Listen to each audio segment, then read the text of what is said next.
The Slayer Comes to Town. A Punch Girl Short Story by J.M. Riley. Chapter 1. A commercial motor coach slows, brakes hissing as the hulking vehicle makes its final turn into the downtown bus terminal. The bus's silver skin gleams in the early morning sunlight, and the blunt nose slides into an angled spot facing the depot. With one last exhale, the giant engine shuts off, and the driver opens the doors with a whoosh. The driver remains in his seat with his eyes on the passenger mirror. On a normal day, he would wait for a line of passengers to file off the bus and collect their luggage from the storage belly beneath. Some would ignore him, and others would murmur thanks, and they would disperse into the city like ghosts. None of that is happening today, because today is far from normal. Yesterday, too. Ever since his single passenger boarded the bus, he has driven with one eye on the road and the other on the rear. The sooner his solo customer can exit and disappear to wherever he is headed, the sooner the driver can relax his neck and shoulders and go tell the other drivers that he just brought the goddamn Slayer to town.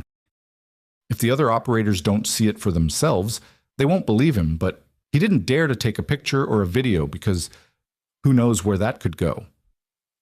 Everyone saw the Slayer at the WCN building. It was live, and then the internet repeated and repurposed the event millions of times over. It's easy to sit safe behind a computer screen and say you would do this or that, so a lot of phony tough guys offered loud opinions about how they would have won the Slayer's game, but sitting there, under pressure, choosing? No thanks. In the rear-facing passenger mirror, pairs of empty seats step through the cabin like church pews, complete with a center aisle. A pair of treaded black boot soles breaks the symmetry 2/3 of the way back, ankles crossed, propped on the seat back in front of the wearer. The rest of the Slayer's body hides behind the rows, except for a thin line of white spikes like grass tips, where the Slayer's punk haircut peeks above the seats into view. The man hasn't stirred for hours, but that means nothing, and the driver hesitates to walk back there and check. Instead, he closes and opens the doors, eyes glued to his mirror, hoping the whooshing noise triggers arousal. Nothing. He checks the motor's gauges, situates himself, and restarts the engine. The roar and accompanying vibration should give his passenger a gentle wake-up call, but it fails to penetrate the Slayer's rest. He could move the coach into the sun, making sure the low morning rays blasted the windows on that side. If he called the depot dispatch office, someone could come out and meet him. The driver's eyes shift to his own face in the mirror, and his reflection radiates a father's disappointment. Right. Or he could act like a professional and a full-grown man and clear his coach at the end of the line. The driver stands, pauses, and exits the bus. Are we there yet? Hello? Stan? From the pavement outside, the Slayer's voice chills Stan, but the frost thaws for a simple reason. Of all the passengers he has driven in the past month, only the Slayer bothered to learn his name. He mounts the steps and climbs to the head of the center aisle. We made it, sir. Last stop. The Slayer's combat boots fall to the deck with a soft clunk, and the Slayer stands and stretches. His hands reach for the ceiling, and his signature black leather duster creaks, falling open to reveal another signature. The huge silver .50 caliber Desert Eagle holstered along the Slayer's side. The Slayer blows air through his lips and ruffles his white hair, which returns to its electrified vertical state, and he says, "This is an excellent ride, Stan. Very cushy. I don't feel like people talk about that enough. Buses. You're the pro, though. What do you hear? What's the word out there on the streets?" The word? Yeah, you hear about cars and planes. Chevy, Ford, a 747, Airbus. I have no idea what those things are, but I've heard of them. I can't name a single bus maker. Buses are better, and they need better PR, better marketing. My opinion, I assume you agree. I mean, for the money, it's tough to beat a motor coach to get you where you need to go. Motor coach, yes, I love it. The Slayer eyes Stan, maintaining their distance in the aisle like gunfighters. Of course, Stan is unarmed. I owe you an apology. You had all those nice passengers, and you promised to get them where they were going, and I interrupted that. It's okay. No, Stan, it's not. I get cranky when I can't get my rest, and my neighbors were very chatty. They had phones, and they were whispering behind my back, and it was impossible for me to sleep, but that's my problem, not yours. I can handle things better, and I understand that, but you are going to end up taking the blame. No, it's fine. I'll tell dispatch what happened, if that's okay. When we're done here, I'll tell them where the other passengers are, and the company will sort them out. I don't know if you're lying to me or yourself, Stan. One is immeasurably worse. Stan's expression clouds, and his hand rubs the back of his neck. The other passengers will be mad. They'll accuse me, and the company will accuse me, but they'll blame you. They'll punish you because you're here, and there's nothing you can do about it. Seniority, loyalty, none of it will matter. They'll act like they would have done different, but I doubt very much that they would have. No one will skip a beat, Stan, except you, of course. The rubberized center path between Stan's feet comes into sharp focus. The Slayer is right, and the skit he described is how Stan's life will go during the next 7 days. He raises his eyes to respond, but his mouth snaps shut, and his words flee down his throat. The Slayer closed the gap. He's right there. Do you want me to talk to them? I have a way with people. Stan leans backward, away from the Slayer's ice-blue eyes. What? I could tell them it was my fault. I could convince them. It's the least I could do. What is? The Slayer nods. You're worried I'll do something drastic. Well, I can't guarantee anything, but I am a growing and evolving human being, and I can try. I can show patience and understanding, and I'm sure we'll reach a compromise. So where are they? Stan's jaw and throat operate as if he is trying to hawk up the words. After a few swallows, he says, It's dawn. The boss won't be in for a couple hours probably, but my supervisor is back at my home terminal. 2 hours? I can't hang around here for 2 hours, Stanley, and I'm definitely not going back. The Slayer's agitated index finger taps a hummingbird tempo against the leather jacket covering his leg. It halts, and he says, How about if I pay for your defense? My defense? The Slayer pats himself and searches the area around his feet. He walks the aisle back to his seat and shakes his head, lifting a small duffel and holding it in the air. He returns to Stan and unzips the stuffed little bag, which bursts with cash. Bills fall out and flutter to the ground, ignored, and the Slayer says, I almost forgot my luggage. Here. With 2 hands, Stan accepts the fistful of cash and stares at it. After a few moments, he says, You want me to get a lawyer? My God, no. Stan, I hate lawyers. My father was a lawyer, and you would not believe what he got up to with me. Come to think of it, my mother was a lawyer too. That explains a lot. Anyway, no. Hire anyone but a lawyer. I would hire a negotiator like myself, but you may prefer the bribery route. Personal preference. I can't take all this. You must. I can help you only so much. After that, you must protect yourself. Do you hear me, Stanley? This world, this society, this company will not protect you. They will eat you unless you show them you are inedible. Also, I never paid for the ride. Stan frowns at the bushel of money in his hands. The jumbled numbers dart in and out of the wad, but they are big numbers. No 1s or 5s here. The Slayer is offering to pay him and leave? Stan says, Okay, thanks. The Slayer's black-gloved hand drops onto Stan's shoulder. You're welcome. Can I get a selfie? The words escaped before Stan could stop them. No one will believe him, and a selfie would back his story. Maybe they would understand, and he could keep the cash for himself. The Slayer's neutral expression radiates menace. Stan wipes his brow and says, I'm so sorry. I don't know what I was thinking. You're famous, so I've seen you, and we were talking, and you're pretty normal, basically, so I got comfortable and stupid. I get it. The Slayer's smile erases his malevolence, replacing it with a twinkling mischief. I know exactly what you're talking about. I've met famous people, and my mind goes haywire. But I can't do a selfie. The camera doesn't like me. Like it doesn't work? No, I look ugly. You don't have this problem. You probably take great photos all the time, but for some reason, photography turns me into a monster. I'm not an unattractive fellow. I'm not a perfume model, but I'm not something dragged from a mine in Middle Earth either. Sadly, the camera disagrees, and for that reason, I cannot take a selfie. Oh, okay. If you need me, though, put the word out, and I'll come running. You're a good guy, Stan. I'll be disappointed if this company doesn't see that. The Slayer taps a light punch into Stan's chest and scoots past him, bounding off the bus to the sidewalk, free to roam the city. Chapter 2. The Tribridge Marcellus Regent Hotel dominates a full city block. With a broad, sloping driveway leading to a stone porte cochere staffed by suit-clad valets and bellmen, the massive establishment offers luxury dining, meeting rooms, an award-winning spa, and accommodations fit for billionaire business executives and visiting royalty. A low stone wall creates a barrier between the property and the public sidewalk and boulevard beyond, and the Slayer stands behind it, raising his eyes up the structure's face to the penthouse.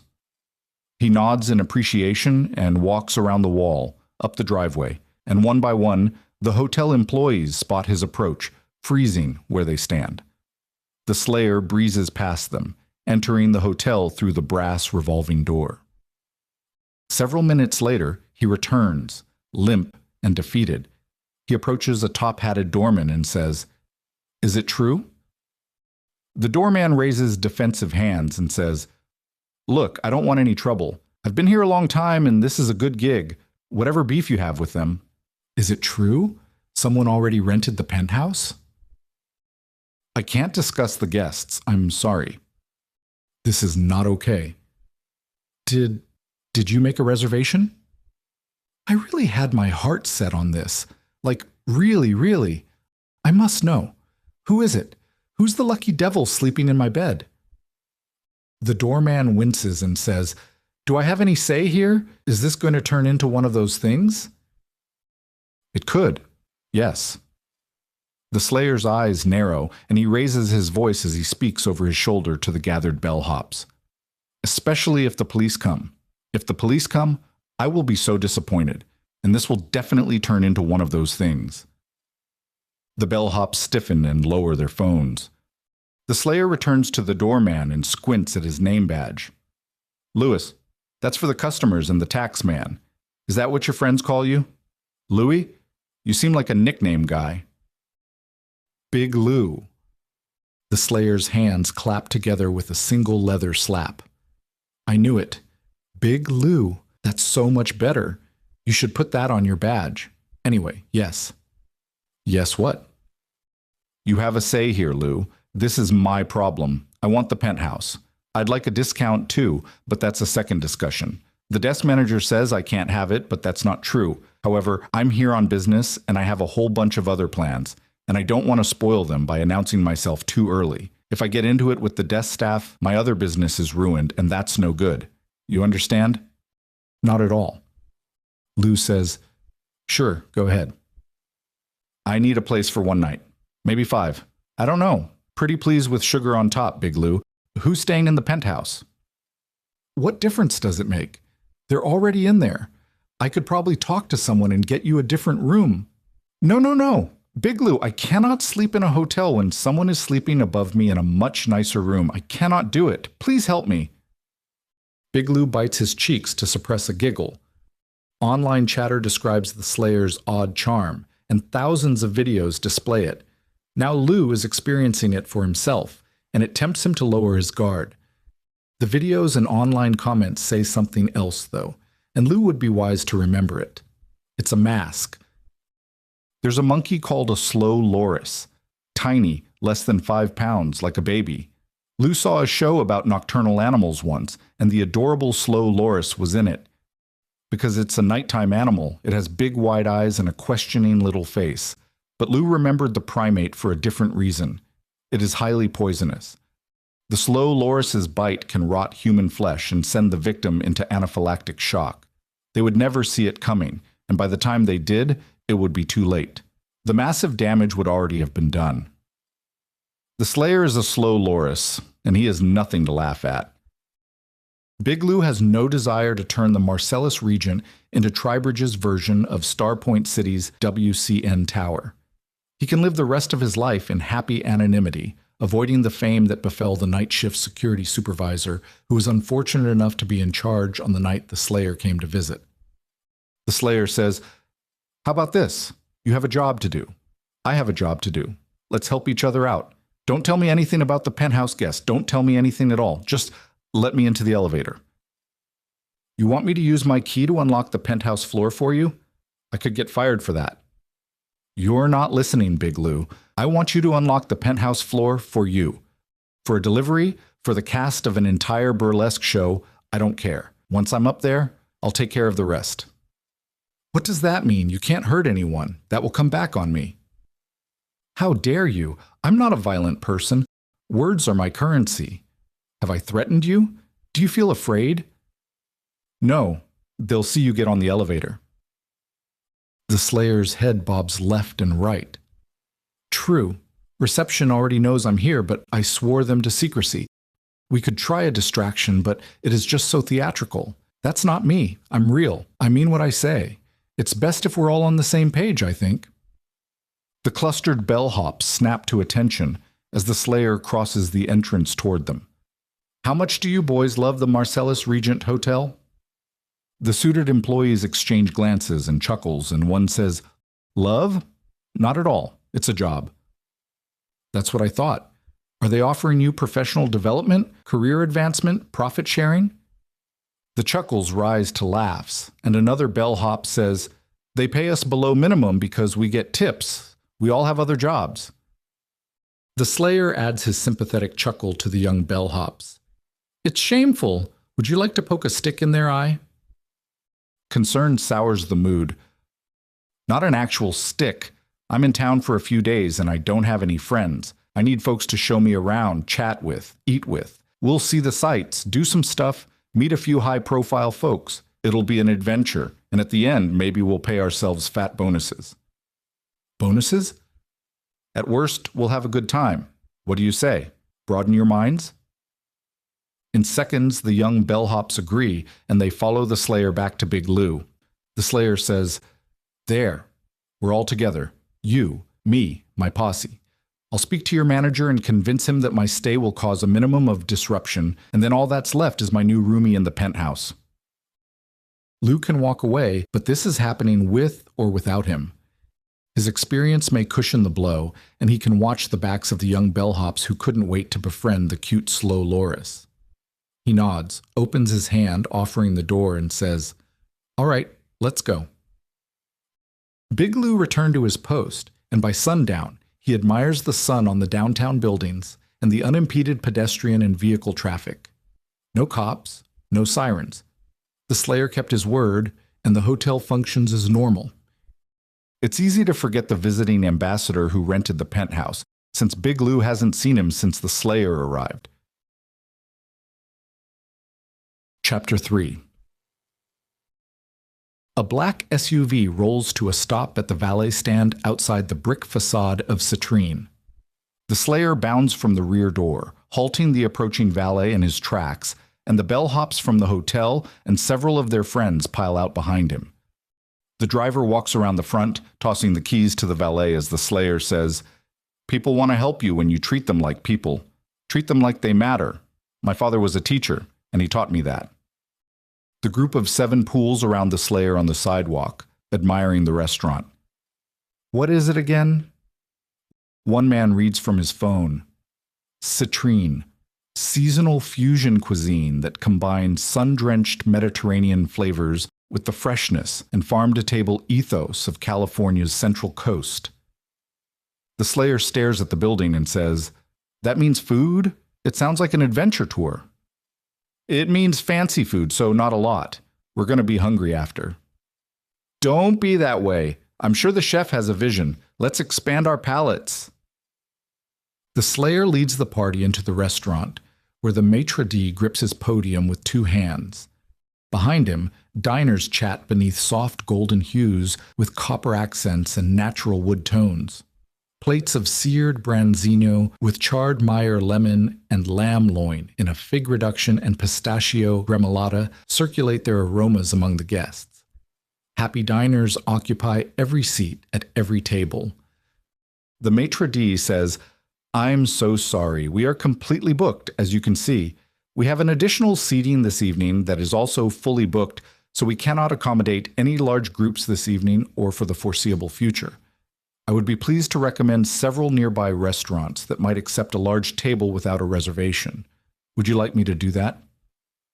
The slayer bends his black-gloved fingers at a table of wide-eyed diners, giving them a petite wave. "No, but that was an excellent speech. It's almost like you knew we were coming. You're very snooty," a man says behind the slayer. "I was going to say confident. I like that. This is a man who knows who he is. He has a purpose. You boys could learn from him. Table for..." The slayer twists and counts out loud. "This many, please." The maitre d' chuckles and says, "As I've explained, sir, we are full tonight, but I don't want any trouble. I would be pleased to locate... Let's play a game." The man behind the podium pales, and his grip on its edges, which displayed authority before, now steadies his watery legs. This happened at WCN. He wanted to play a game. The whole thing was a game. People died. Many people. Brightman died. "I'm kidding. I'm going to go talk to the chef. As a foodie, I speak his language, and I think we'll see eye to eye." The maitre d' lowers his voice. "Look, I need this job, man. I have a record. I'm going through a divorce, and Cesar is the only one who would take a chance on me. Please don't mess this up." "Cesar is the owner?" "Yeah, and the chef, and my cousin. If I blow this, he'll fire me, and then I don't know what." What's your name?" "Javi."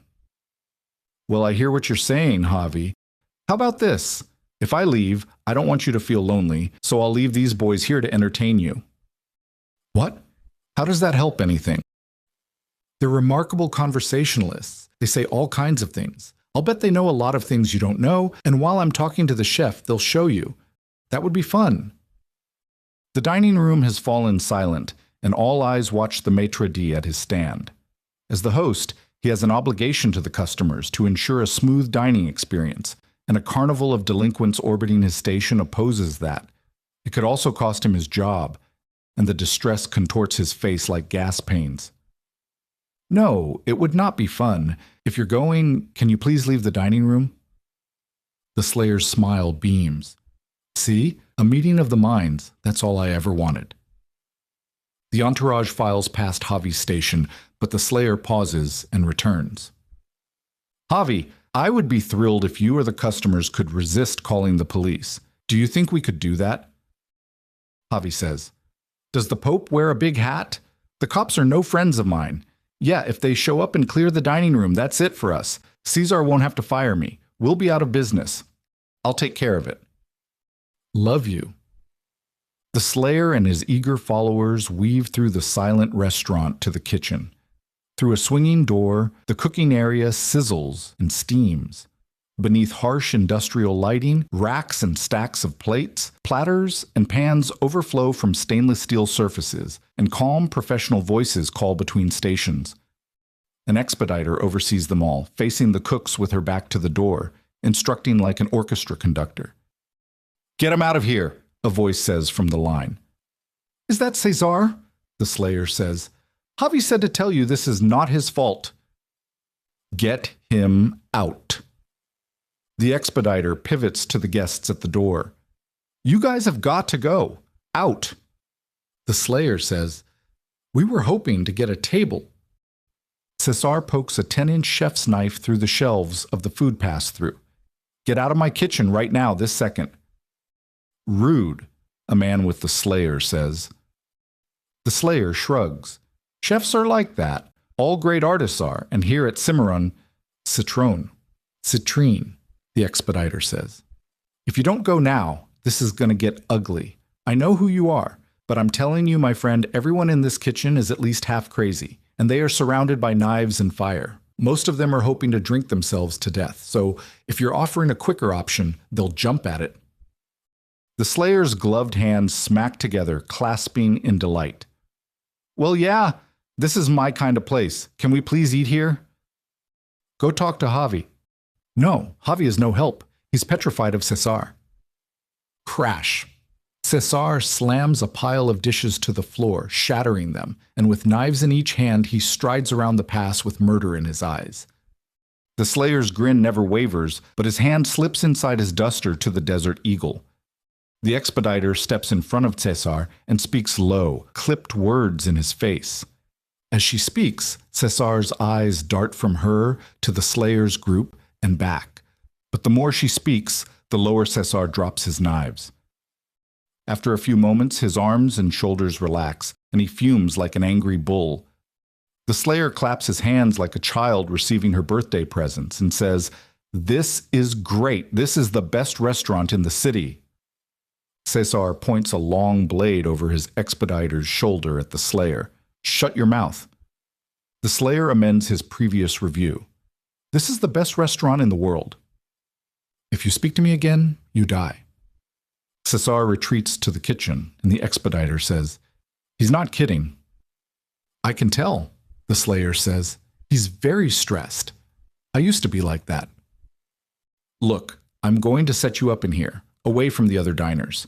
You and your friends are getting a tasting menu on the house, 2 bottles of wine, and then you're leaving out the back. If we have any problems, Cesar will address them. Is that clear?" The Slayer eyes the formidable expediter. "You're very attractive. Do you have a boyfriend?" "I'm gay. Have I made myself clear?" "I think I'm in love." "Don't cock up my kitchen." With the help of several line cooks, the expediter clears equipment and creates a makeshift dining table in the corner. After the Slayer and his entourage sit, she levels stern eyes at them, ending on the Slayer. "Behave." As the group settles in, the Slayer says, "This worked out perfectly." The surprised guests behave as instructed, and they even clean their own dishes. When they leave, a few of the dishwashers and line cooks join them. Chapter 4. Long before dawn, the Slayer's SUV and new following cars stop outside a 24-hour print shop.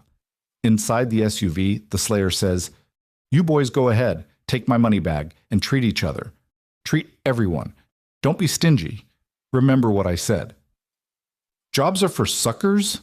one man says, generating laughs throughout the crowded vehicle. "Rascal, I never said that. I'm here on business. There's work to do. I have a job." The driver ducks his head to see the print shop sign. "Here?" "Oh yes, here, now. This is exactly where I want to be. Meet me back at the hotel. I'm going to need you tomorrow." The SUV and accompanying cars roar away, powered by premium fuel and youthful exuberance. Alone on the sidewalk, the Slayer faces the shop and says, "Work, work, work. It never ends." A chime on the entrance door announces the Slayer's arrival, and the teenage clerk raises his eyes from his computer. His expectant expression shifts to curiosity and confusion before settling on pale, slack alarm. He adjusts his glasses and swallows. The Slayer waits for the clerk's body and mind to reconnect, and he says, "I need to do some research. Can you help me?" "Do I have a choice?" "Well, I am the customer. You established this relationship when you opened your store, did you not?" "No, I mean, it's not my store. I just work here." "Then you're the exact man I need." The Slayer points to a row of computer stations on an elevated platform. "May I?" "Sure. They're internet connected." The Slayer faces a monitor and says, "I need to find an address. I'm here to see someone, but I don't know where they live." The clerk passes through a swinging gate in a half wall from the employee area to the customer floor. He leans toward the unchanged monitor and says, "Why don't you ask him, or her, or them?" "Good for you, all inclusive, annoying, exhausting, impossible to get right but fair. What's your name?" Lanham. Really? That's a very cool name. You're going places, Lanham. If you say so. Are you going to kill me? The Slayer weighs the question for several moments. It's not off the menu, but it hadn't occurred to me. It defeats my purpose here, and I let my ride go, so if I have to find another suitable place, that will be a problem. I would say it's up to you. Should I? Is that what you want? Not really, no. I'm sensing a definite lack of joie de vivre here, Lanham. I know what that means. Which is why you don't care if I kill you. I care, just, I don't know why. What is this world coming to? The Slayer tosses his hands in the air and paces away. He pivots and says, okay, let's do this. You help me, and when we're done, if you just can't take it anymore, I'll shoot you in the head. Deal? That's a sucky deal. No, I'm saying I think you'll perk up. You'll come out of your shell and flourish and not be a sad sack anymore. You'll be Lanham. Not Lanham. The clerk says, I'll help you because it's my job, but I don't want the killing part. My folks would be pissed. They already didn't want me taking this job. Fair enough. I need an address. Several hours later, the first light of dawn peeks above the buildings across the street. Their dark silhouettes hulk like a continuous strip of giants' blocks facing the print shop. Soon the sun will crest their roofs and shine on the Slayer and his assistant. Lanham returns to the Slayer from the employee area with a printout, which he hands over. Everything's here: names, addresses, phone numbers, and for the city employees, their titles and work phones and emails. The judges, too.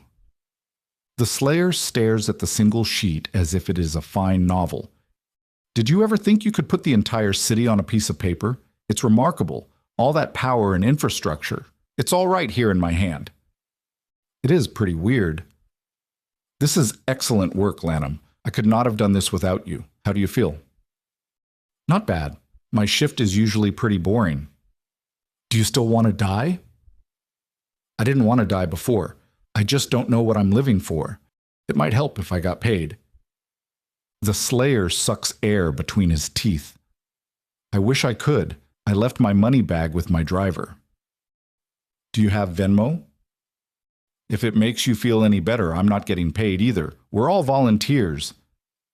Yeah, that doesn't make me feel better.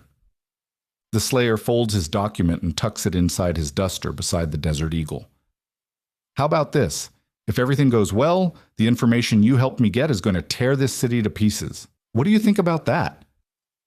Lanham pauses for a moment and nods. Cool. Chapter 5.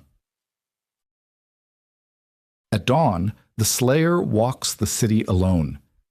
He greets, salutes, or otherwise acknowledges the coffee vendors and the kiosk owners and the street sweepers and the many hard-working citizens who prop up society on their strong shoulders. His appearance surprises them, but none of them fear him. They're too busy and too vital for fright. They have too much to do, and the Slayer counts himself among them. His walk takes him through downtown, to the residential penumbra and into the suburbs. This early morning quiet is the last he will have for a long time, and good riddance. In the silence, ideas buzz, and each one is tastier than the last, juicy and irresistible.